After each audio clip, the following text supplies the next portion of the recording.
뉴스엘라이브가 준비한 첫 번째 소식, 윤석열 대 이재명 막판 새 대결로 제목을 붙여봤습니다. 어제 3.1절 집회 이야기부터 할 텐데 네 분과 함께하겠습니다. 구자홍 동아일보 신동아팀 부장, 김기흥 국민의힘 대변인, 강성필 더불어민주당 부대변인, 장윤미 전 민주당 법률위원회 부위원장 이렇게 모셨습니다. 어서 오십시오. 안녕하세요.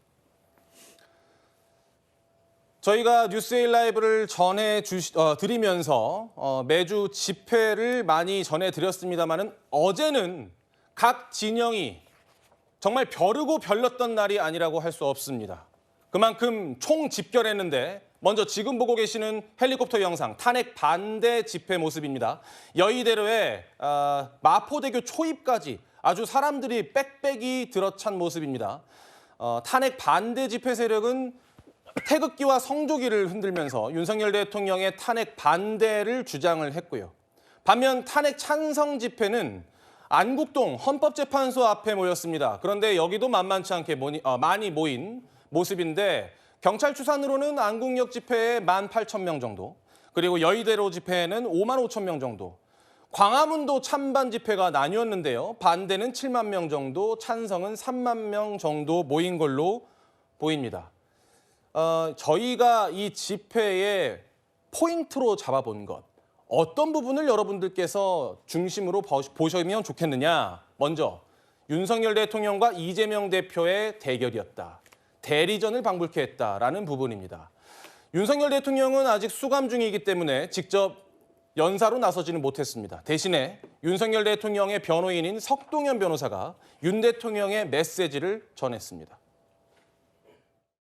대통령께서는 정말 한없는 고마움의 표정을 지으시고 나는 건강하다, 잘 있다는 인사를 꼭 전해달라고 하십니다. 대통령은 여러 분야에서 대한민국이 끓는 냄비 속의 개구리라고 하는 사실을 국민들에게 알리고자 개혁을 선포했던 것입니다. 국회와 정치권은 물론이고 검찰, 경찰, 공수처 같은 수사기관, 법원, 헌법재판소, 특히 선거관리위원회 정말 얼마나 많은 불공정, 불법, 탈법, 비상식이 난무하고 있습니까?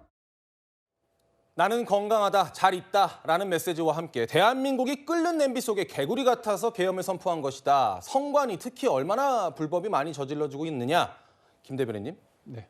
헌법재판소에서 했던 최후 변론 같은 메시지였네요. 네. 아무래도 대통령 입장에서는 나를 지켜줘서 고맙다 그 말은 아닙니다. 뭐냐면 대통령이 계엄을 선포하게 된 이유가 과연 대한민국이 2024년 12월 3일 날 어디로 가고 있는지에 대한 어떤 근본적인 질문을 국민들한테 던졌고 본인이 생각하는 어떤 위기 그런 부분에 대해서 국민들이 잘 모르고 있었는데 계엄을 통해서 국민들이 많이 알게 됐다는 거죠. 나를 지켜달라는 게 아니라 내가 생각하고 있는 위기의식 그것들을 국민들이 공감을 하고 그 과정에서 대한민국이 앞으로 어떻게 변해야 되는지 그런 부분을 포함해서 그렇다면 그 과정에 있어서 불법적인 요소가 있다고 한다면 계엄이 곧 내란이 아닐 텐데 그것을 민주당은 곧 내란이라고 규정하고 그다음에 공수처나 이제 헌재에서 재판 과정에서 법이 제대로 과연 제대로 적용되고 있는지에 대해서 국민들이 볼 때는 속전속결 아니냐 아니면 대통령의 방어권이 제대로 행사되지 못하는 이른바 이틀막 재판 과정 아니냐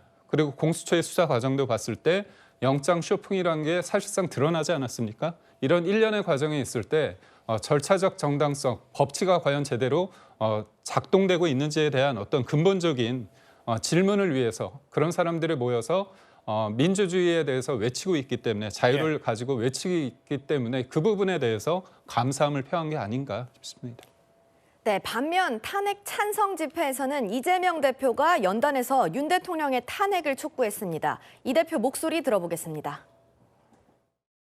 제가 아마도 12월 3일 내란의 밤이 계속됐더라면 연평도 가는 그 깊은 바닷속 어딘가쯤에서 꽃게밥이 아마 되고 있었을 것 같습니다. 헌정 질서와 법치주의를 부정하는 것은 결코 보수일 수 없습니다. 수구조차도 못 되는 반동일 뿐이다. 보수의 탈을 쓴 채 헌법과 법치를 파괴하는 이들을 넘어서서 민주주의를 회복해야 합니다.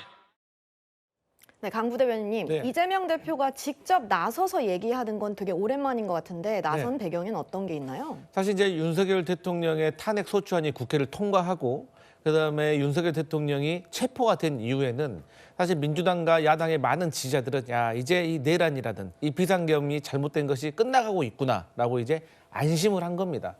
그래서 이제 이 추운 겨울날 저희 야당의 지지자들이 다소 집회에 소극적으로 참석했던 것은 사실입니다. 반면에 지금 여당의 지지자들은 시간이 지나면 지날수록 더 결집하는 모습을 보여준 것이죠. 그래서 이제 이 탄핵 심판이 끝나가는 이 과정에서 중도층에 대해서 만약에 우리 야당, 민주당의 지지자들은 많이 모이지 않는데 계속해서 여당의 보수 지지자들이 많이 모인다고 하면 이 중도층에게 또 부정적인 영향을 미칠 수 있기 때문에 이제 끝나가는 막바지에 있어서는 우리 민주당도 좀 힘을 모아야 되지 않겠냐라는 의미에서 이재명 대표와 지도부가 총출동을 한 것입니다. 예. 근데 여기서 봐야 될 것이 뭐냐면 국민의힘 지도부는 출동하지 않았다는 것입니다. 이게 무엇을 의미하겠습니까?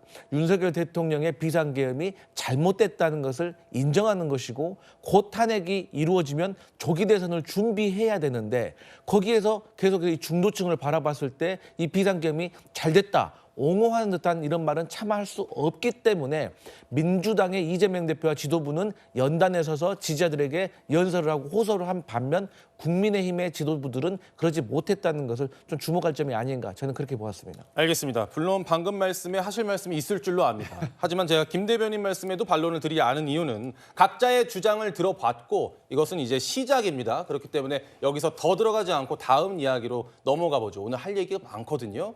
일단 앞서 보셨지만요. 민주당 지도부와 함께 국회의원 130여 명이 민주당에서는 집회에 참여했습니다. 그런데 말씀 주셨다시피 국민의힘에서는 지도부는 나오지 않았고요. 국회의원 37명만 나왔습니다. 그런데 경찰 추산 전체 참석 인원으로 봤을 때는 탄핵 반대 집회에 훨씬 더 많은 숫자가 나온 것은 사실인 걸로 보입니다.